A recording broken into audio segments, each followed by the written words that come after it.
Alright, hello everyone, this is Mr. Kirchner. I had 4 questions about the test, so here we go. Test B5185 says, which functions are exponential? Well, exponential means exponents, and it started with something like that.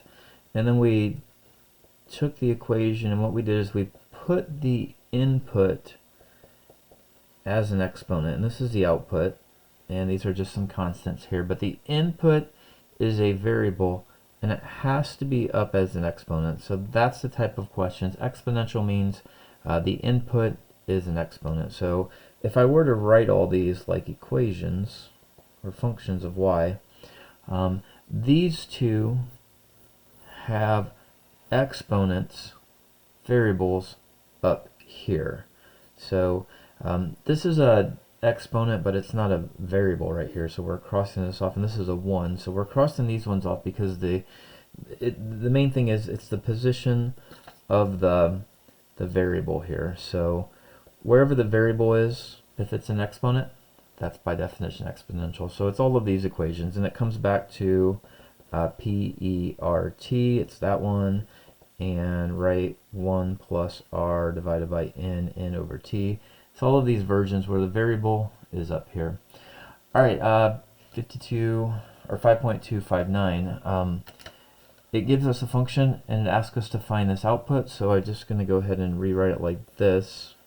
Whoops, input, and say that's going to be my input, so 8 times ln of 0.05, and then that's just a calculator problem, so it's just 8 ln 0.05, close the parentheses, and it's a negative 23.966, I believe. The book said round to 3 decimals. So that's the answer. And I had some people think, well, it's no solution because you can't negative a log, but we're not taking a negative a log. We're putting this in, and we're taking the log of a positive. The result's negative, which is fine here. All right, on this one, we got to solve this equation for x. So again, we go through the steps, and we say, can we do it mentally? Well, I can't do that mentally. Number 2, can I do it 1 to 1, meaning can I get 5 the same base and same base here? And no, because this is logs and these are numbers, so why don't I just convert it? Drop a line, do some algebra. Let's divide this 6 over, and it's 11/6. And now let's go ahead and raise it. Let's convert it, so it's 3 to that power is that. So 3 to that exponent is 0.5. And again, what I'm doing here is I am leaving these in here because they are not nice decimals to work with. So I'm going to leave it like that, and that's an x, and why don't I just multiply both sides by 2? So I have 2 times 3 is equal to x. Alright, and there's my answer. And what you'll notice about this is it's right in the form of y is equal to ab to the x. I mean, the letters are different, but it's right there. So if we didn't have a calculator, we'd be done, because we divided it over, rewrote it, and did that. But if we had a calculator, we could easily do 2 times 3, but 3 is raised to this power of 11/6. So I'm going to put that power in a fraction, so this whole thing is the power, or sorry, put this power in parentheses, so that whole thing's the power. Press enter, and it comes out to be about 14.988. Estimated answer, exact answer. Alright, going to the last one, I had question test C, number 9.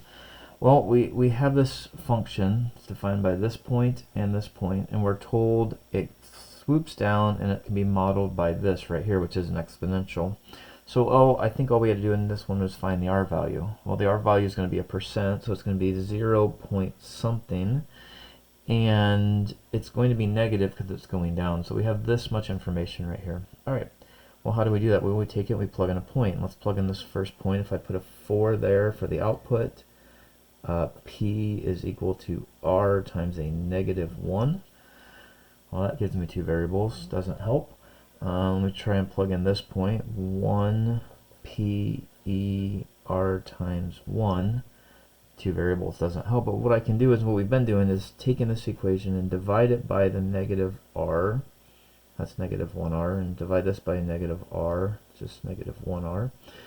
Gone, p is equal to 4 divided by e to the negative 1r. Now I'm going to take that and put that right there. 1 is equal to 4 e to the negative 1r times e to the 1r.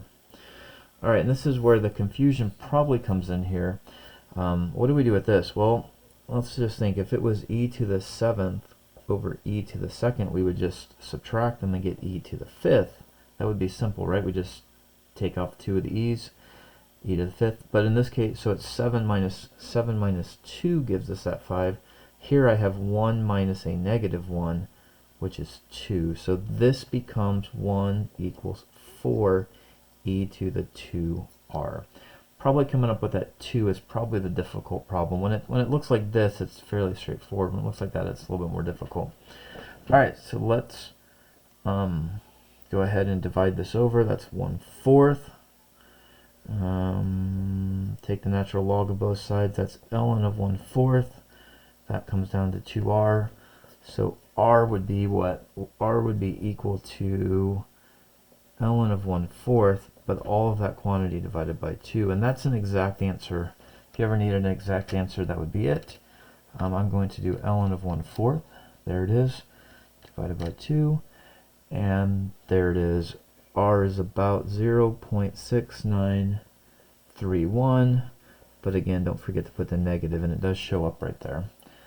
So that's what this graph is doing. It's starting up here and it's going down at this rate very quickly. It swoops down very quickly and then it flattens off. And you could go back and find out p and everything else, but we don't need to. I think all we have to do is find r value. Alright, well, these are the questions I got. I hope they help. Good luck on the test tomorrow.